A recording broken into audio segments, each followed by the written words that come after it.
Item ಯಾವುದೇ ಇರಲಿ try ಮಾಡಿ ಆಚಿ ಚಿಕನ್ ಮಸಾಲಾ. ಆಚಿ ಚಿಕನ್ ಮಸಾಲಾ. ಬೆಂಗಳೂರಿನಲ್ಲಿ ಅಕ್ರಮವಾಗಿ ಬಾಂಗ್ಲಾ ವಲಸಿಗರ ವಿಚಾರಕ್ಕೆ ಸಂಬಂಧಪಟ್ಟಂತೆ ಗೃಹ ಸಚಿವ ಪರಮೇಶ್ವರ್ ರಿಯಾಕ್ಟ್ ಮಾಡಿದ್ದಾರೆ. ವೀಸಾ ಅವಧಿ ಮುಗಿದ್ರು ಇಲ್ಲೇ ಉಳಿದುಕೊಂಡಿರ್ತಾರೆ, ಯಾರ್ಯಾರು ಇದ್ದಾರೆ ಹುಡುಕಿ ಅಂತ ಹೇಳಿದ್ದೇನೆ ಅಂತ ಹೇಳಿ ಬೆಂಗಳೂರಿನಲ್ಲಿ ಗೃಹ ಸಚಿವ ಪರಮೇಶ್ವರ್ ರಿಯಾಕ್ಟ್ ಮಾಡಿದ್ದಾರೆ.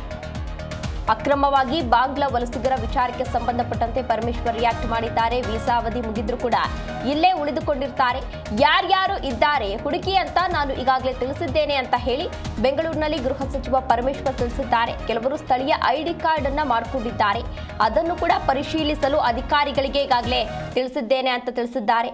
ಬಾಂಗ್ಲಾದೇಶದವರು ಆಗಲಿ ವಿದೇಶಿಗರು ವೀಸಾ ಮೇಲೆ ಬಂದಿರ್ತಾರೆ, ಒಂದು ಕಡೆ ಅದನ್ನ ಹುಡುಕಬೇಕು.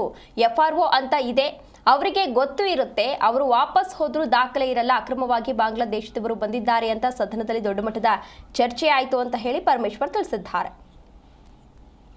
ಬಾಂಗ್ಲಾದೇಶದವರಾಗಲಿ ಅಥವಾ ಫಾರಿನರ್ಸ್ ಬೇರೆ ಬೇರೆ ದೇಶಗಳಿಂದ ಬಂದಾಗ ವೀಸಾ ಮೇಲೆ ಬಂದಿರ್ತಾರೆ. ಆ ವೀಸಾ ಎಕ್ಸ್ಪೈರ್ ಆದರೂ ಇಲ್ಲೇ ಇರ್ತಾರೆ. ಒಂದು ಕಡೆ ಅದನ್ನು ಹುಡುಕ್ಬೇಕು ನಾವು. FRRO ಅಂತ ಇದೆ, ಅವ್ರಿಗೆ ಗೊತ್ತಿರುತ್ತೆ ವೀಸಾ ಇಂಥ ದಿವಸ ಎಕ್ಸ್ಪೈರಿ ಆಗ್ತಾ ಇದೆ ಇವ್ರದ್ದು ಅಂತ. ಅವರು ವಾಪಸ್ ಹೋಗಿರೋದು ರೆಕಾರ್ಡ್ ಇರೋದಿಲ್ಲ, ಇಮಿಗ್ರೇಷನಲ್ಲಿ ರೆಕಾರ್ಡ್ ಇರೋಲ್ಲ, ಅಂದರೆ ಅವ್ರು ಇಲ್ಲೇ ಇದ್ದಾರೆ, ಅವ್ರನ್ನ ಹುಡುಕುವಂಥದ್ದು ಒಂದು ಕೆಲಸ. ಎರಡನೇದು, ಅಕ್ರಮವಾಗಿ ಬಾಂಗ್ಲಾದೇಶದವರು ಇತ್ತೀಚೆಗೆ ಹೆಚ್ಚು ಜನ ಬಂದಿದ್ದಾರೆ ಅಂತೇಳಿ ಸದನದಲ್ಲೆಲ್ಲ ಭಾಳ ದೊಡ್ಡ ಚರ್ಚೆ ಆಗಿದೆ.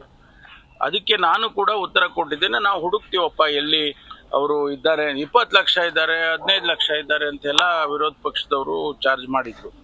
ಅದಕ್ಕೆ ನಾನು ಒಂದು ಆಂದೋಲನ ಮಾಡಿ ಇಡೀ ರಾಜ್ಯದಲ್ಲಿ ಎಲ್ಲ ಡಿಸ್ಟ್ರಿಕ್ಟ್ಗಳಿಗೂ ಸೂಚನೆ ಕೊಟ್ಟು, ಯಾರ್ಯಾರು ಬರೀ ಬಾಂಗ್ಲಾದೇಶದವರು ಅಂತ ಅನ್ನೋದು ಬೇಡಪ್ಪ, ಯಾರ್ಯಾರು ಫಾರಿನರ್ಸು ಅವರ ವೀಸಾ ಎಕ್ಸ್ಪೈರಿ ಆದಮೇಲೂ ಇಲ್ಲಿ ಉಳ್ಕೊಂಡಿದ್ದಾರೆ ಹುಡುಕಬೇಕು ಅಂತೇಳಿ ಒಂದು ಇನ್ಸ್ಟ್ರಕ್ಷನ್ಸನ್ನು ಕೊಟ್ಟಿದ್ದೇನೆ. ಅದಕ್ಕಾಗಿ ಈಗ ಬೆಂಗಳೂರಿನಲ್ಲಿ ಹೆಚ್ಚಿದ್ದಾರೆ ಅಂತೇಳಿ ಬೆಂಗಳೂರಿನಲ್ಲಿ ಅನಧಿಕೃತವಾಗಿ ಯಾರಿದ್ದಾರೆ ಅಂತ ಹೇಳಿ ಅದನ್ನು ಹುಡುಕ್ತಾ ಇದ್ದೀವಿ.